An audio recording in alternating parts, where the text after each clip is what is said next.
नमस्कार, आदाब, सत श्री अकाल। मैं शिवम निकरा लॉ पाठशाला पर आपका एक बार फिर से स्वागत करता हूं।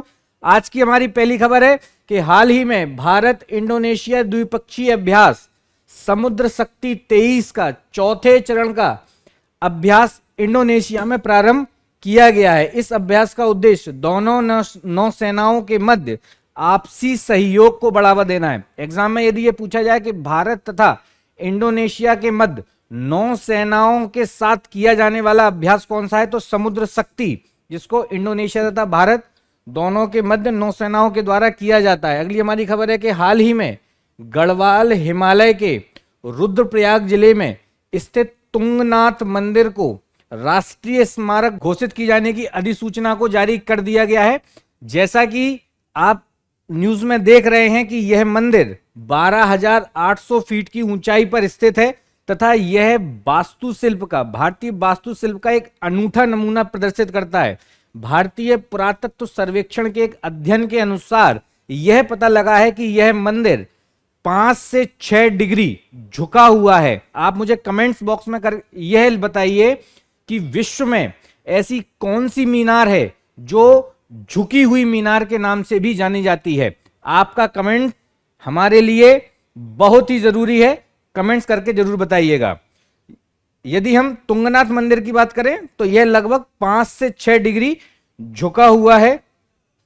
अगली हमारी खबर है कि केंद्रीय मत्स्य पालन, पशुपालन और डेयरी मंत्रालय ने सागर परिक्रमा पहल के 5वें चरण को शुरू किया है। यह परिक्रमा 17 मई को महाराष्ट्र के रायगढ़ से प्रारंभ होकर 19 मई को गोवा के कनकोना नामक स्थान पर समाप्त होगी।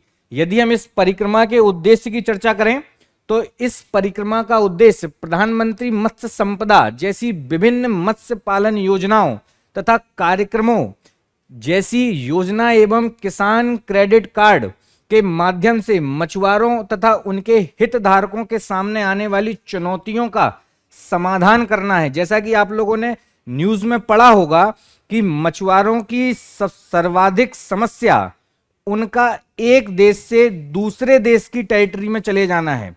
मतलब यदि अगर हम भारतीय नक्शे को जरा देखें तो यह भारत का दक्षिणी भाग है। यहां आप श्रीलंका देख सकते हैं, साथ ही यहां आपको पाक की खाड़ी देखने को मिलेगी। यदि अगर हम देखें, भारतीय मछुआरे कभी कभी भारतीय टेरिटरी को लांघकर दूसरे देश की टेरिटरी में चले जाते हैं, क्योंकि 12 नॉटिकल मील, आपने ज्योग्राफी में पढ़ा होगा कि किसी भी देश की समुद्र सीमा का क्षेत्राधिकार 12 नॉटिकल मील होता है। लेकिन भारत तथा श्रीलंका तथा भारत तथा पाकिस्तान के मध्य की जो समुद्र सीमा है वह निर्धारित नहीं है। उसका कारण है कि 12 नॉटिकल मील के अंदर ही दोनों देशों की सीमा साझा होती है। इसी कारण से भारतीय मछुआरे श्रीलंका नौसेना के द्वारा या पाकिस्तानी नौसेना के द्वारा पकड़ लिए जाते हैं। यह समस्या मछुआरों की सबसे बड़ी चुनौती बनी हुई है। इन्हीं सब समस्याओं का हल करने के लिए, साथ ही मछलियों की संख्या का कम होता जाना, यह भी एक समस्या उनके बीच में बनी हुई है। तो इस परिक्रमा के माध्यम से मछुआरे तथा उनके हितधारकों से संबंधित जितनी भी चुनौतियां हैं उनका समाधान इस परिक्रमा के माध्यम से करना इसका उद्देश्य है। अगली हमारी खबर है कि आजादी के अमृत काल के तहत जल जीवन मिशन जेजेएम ने अभी हाल ही में 12 करोड़ से अधिक ग्रामीण घरों में नल के माध्यम से सुरक्षित तथा स्वच्छ जल की आपूर्ति का एक रिकॉर्ड बनाया है।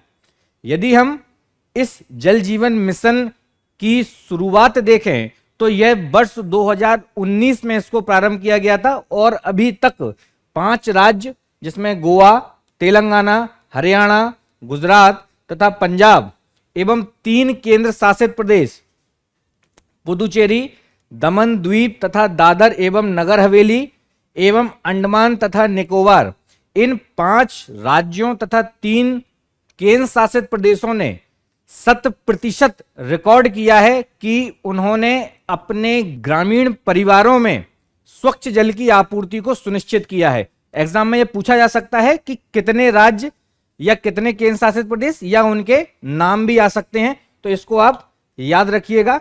जल जीवन मिशन की बात करें तो यह वर्ष 2019 में लॉन्च किया गया था और इसका उद्देश्य 2024 तक कार्यात्मक घरेलू नल कनेक्शन के माध्यम से प्रत्येक ग्रामीण परिवार को, यहां याद रखिए, प्रत्येक ग्रामीण परिवार को प्रति व्यक्ति प्रतिदिन 55 लीटर, एग्जाम में यह आंकड़ा पूछा जा सकता है कि कितने लीटर जल की आपूर्ति करना है, तो प्रति व्यक्ति प्रतिदिन 55 लीटर जल की आपूर्ति की परिकल्पना यह जल जीवन मिशन करता है और यह मिशन जल शक्ति मंत्रालय के अंतर्गत आता है।